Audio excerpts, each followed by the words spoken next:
We're at Ingles. We're in the Ingles in Robbinsville. Very good Ingles. They are ready for backpackers. They have all sorts of really good backpacking stuff. They even had nutritional yeast. And also the post office is directly next to the Ingles. So it's a perfect place for picking up a package and resupplying with anything else you need. So that's pretty cool. So there's my goodie bag. I had to fit all of this into my backpack now, and be awesome. Yeah, I'm gonna try to eat. Whoop, I'm gonna try to eat a lot of it. And right now we're having a little piggy fest of fresh goodness before we get back on the trail. Very awesome. So, and we have some really awesome thunder coming. Hopefully, I don't know. Hopefully it happens again like yesterday, where it's moving in a different direction. So we'll see. And I need to find Wi-Fi. I don't know where to get Wi-Fi yet, but hopefully I can find it somewhere. This is what a resupply looks like. A big old mess. Whoa. Where are we at? We're in Robbinsville. That's Ace. That's Big Truck. Oh, go do this thing. That's Ingles and the post office. And that's Walgreens. And there's also a local pharmacy. And we're hitchhiking, trying to get something to happen. And it's about to rain. Let's see if we can get into the trail soon. Got some more down trees. This one, can step over. But yeah, apparently it just came. The rain missed the town. Apparently it was raining a little bit heavier here. Just got dropped off by a really nice guy. He was cool. So he just dropped us off, and the first bit is a real steep, like 800 feet, and then it levels out, and it's a little bit easier. But it's always a little rough after a resupply, especially this one. Bought like extra food because it's gonna be about 9 nights before the next resupply. Because you could go into Gatlinburg when you're in the Smokies, but it's not the easiest one. It's like 15 miles outside of town, and it's not really. Gatlinburg is, I mean, like the Smokies isn't like a through road, so no one's driving through. They're either driving to it or driving away from it. So it'll be a little bit trickier to make the run. And also, I heard that Gatlinburg is like I don't know. Nah, it's like it's just a tourist town. Kind of, someone described it as a mountain Las Vegas. Got a lot of food, really good food places. Got like some arcade places, and it's like a tourist place you go to have fun. But which could be cool, but I'm not trying to do that. But this guy who dropped us off, he is, I don't know who he is, but he was awesome. He showed us he loves hiking. He's been all through these mountains, but he also loves the history of the land that he's hiking through. So he went to the library and he asked for old maps, and he got them printed, which is cool. And he took the time after dropping us off to show us where we'll be hiking, and it's old Cherokee territory. And the map was from like close to 1900, maybe like 1910, something like this. So that was really neat. And he showed like there's the Fontana Dam, which is where the Smokies kind of start. You go over the dam, and that's kind of the start of the Smokies. But that dam created the massive lake, and that lake covered, like, there used to be something called the Yellow Creek, but now that dam created that lake, which is like 400 feet deep, and it covers the whole valley territory that used to be the Cherokees. The other neat thing is that, I guess, well, what he was saying is these are some of the oldest mountains in the world, the Appalachian, I guess, and verify my sources on that one. But he was saying that, and like this land is like the trails. When we get to the ridges, those same ridge lines were being hiked and walked on by the old Cherokee tribe, centuries before. So it's just kind of neat, you know, when you think about, I guess, how this land, where it was and how it was used and by whom, is that correct? And so it's just pretty neat. It's nice of him to share that with her. He was real excited to share it too, so that's cool.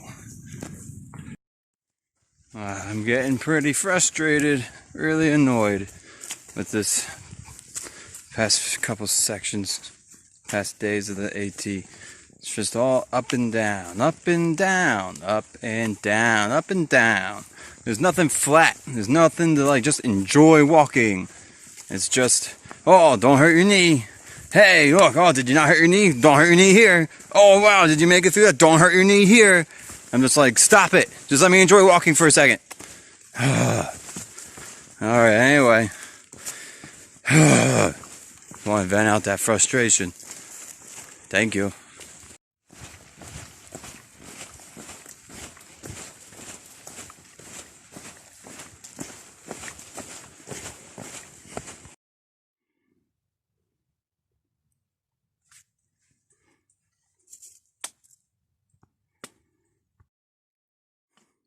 Finally made it to the second little summit.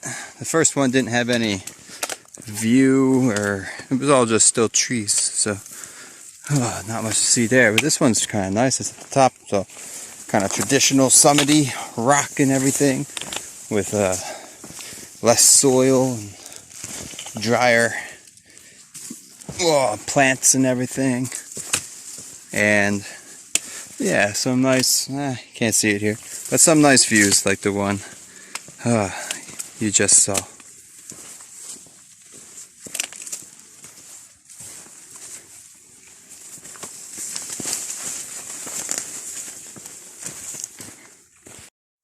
Here's a really cool little rest area. I don't know if you can camp here. I guess you could, but it's right in the middle of the trail. But people made these little benches out of the logs.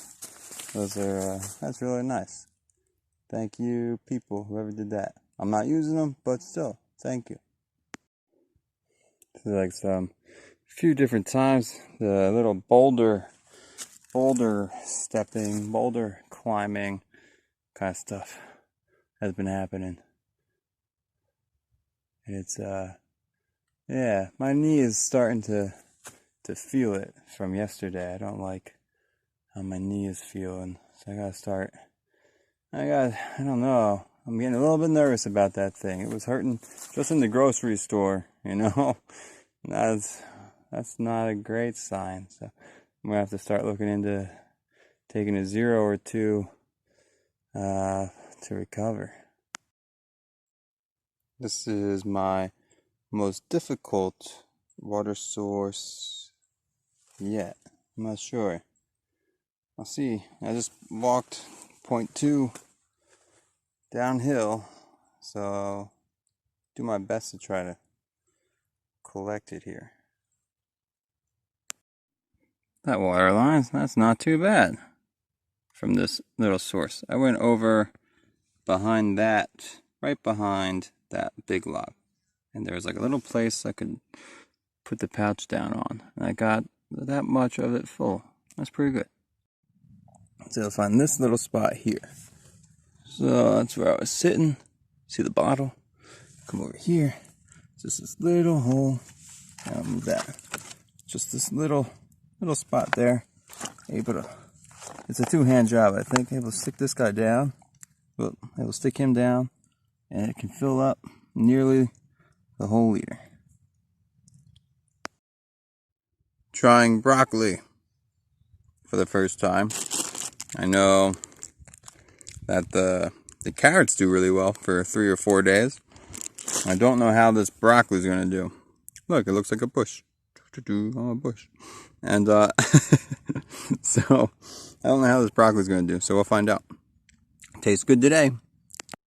Look at this mushroom. Whoa.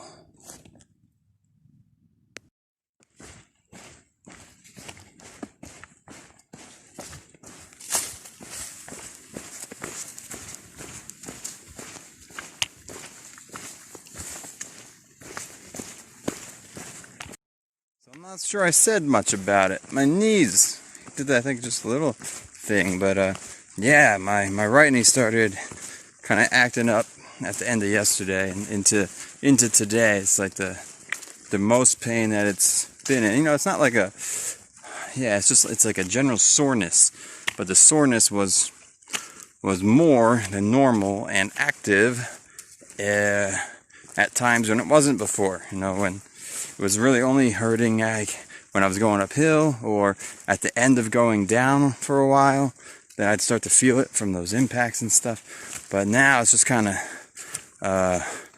continuous, constant soreness that's there. So that has me on a bit of a worry. But I mean, yesterday was brutal, man. It was, like I told you guys, it was 3,000, well, 4,000 total up. Well, not even total up. There was like, for the first bit was 4,000 total up. There's probably at least another 1,000 in there with the down ups that happened later. And then, you know, like almost that much down. So that was a lot of effort on those knees. So they're doing great though. I mean, I was getting a little bit angry today about it because, you know, I talk to people and they're doing like 20s and 23s and just 18 to 25 every day, and they haven't even been on the trail. They're just getting started and they just do it. And I'm like, I would like to be able to do that, but gotta listen to my body.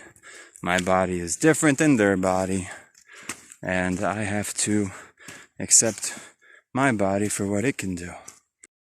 Alright, made it to the shelter. The path comes from that direction, coming this way. And then you come up. It's not the nicest shelter. So I came up here to set up the tent. There's Indy's tent. Not the flattest of ground. And it might start raining at any point now. Sky's looking a little scary. But here, I'll come on down. Do do do. Do do do. Do do do do.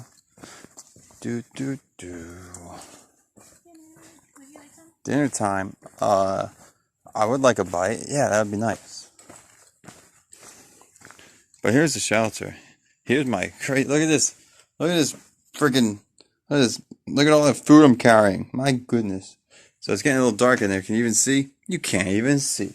Let's see. I'll move out. There you go. So that's the shelter. So it's a little bit, it's an older shelter. Well, it's cool, but I'd rather sleep in my tent if I can. There's this really awesome giant fire pit there burning this big old log. So anyway, we'll see. See what the rain does. Go ahead.